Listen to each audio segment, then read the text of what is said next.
تعالوا بقى النهاردة نعمل السمك البلطي في الفرن بطريقة سهلة جدا وبسيطة، وهيطلع شكله زي ما انتوا شايفين كده. اللحم بتاعه مستوي جدا ولونه أبيض، وواصل له كمان التتبيلة، وطعمه ولا أروع، وهيعجبكم جدا جدا جدا. خليكم معايا بس خطوة بخطوة، ومش لازم البلطي نعمله مقلي ويطلع غير صحي. تعالوا نعمله في الفرن مع بعض.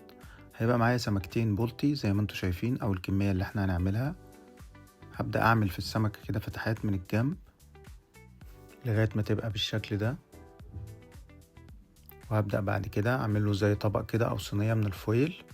أنا بسويه بالشكل ده، لو حابين تحطوه في صينية وتسووه جوه الصينية مفيش مشكلة. هبدأ أقفله كده صينية على قده عشان هدخله الفرن زي ما هو. لازم طبعا من تحت أدهن زيت. هبقى مجهز بقى تتبيلة عبارة عن توم وكمون وليمون وملح، هدلك بيها السمكة كلها من بره ومن جوه.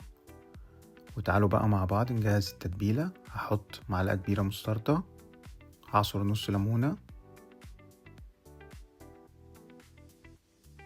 وهحط معلقة بهارات سمك وشوية ملح،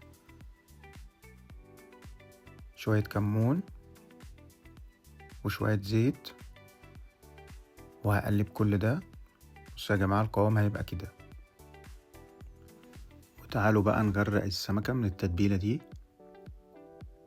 بتفرق جدا في طعمها يا جماعة. وكمان الفتحات اللي احنا عاملينها دي هتدخل التتبيلة جوه اللحم. وانا بعمل الخطوة دي لازم اكون فاتح الفرن على درجة حرارة من 180 ل 200.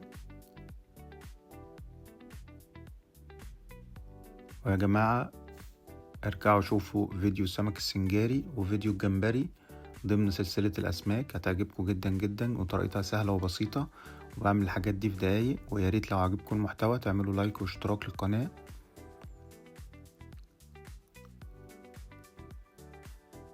ندهن السمكة كلها بالشكل ده.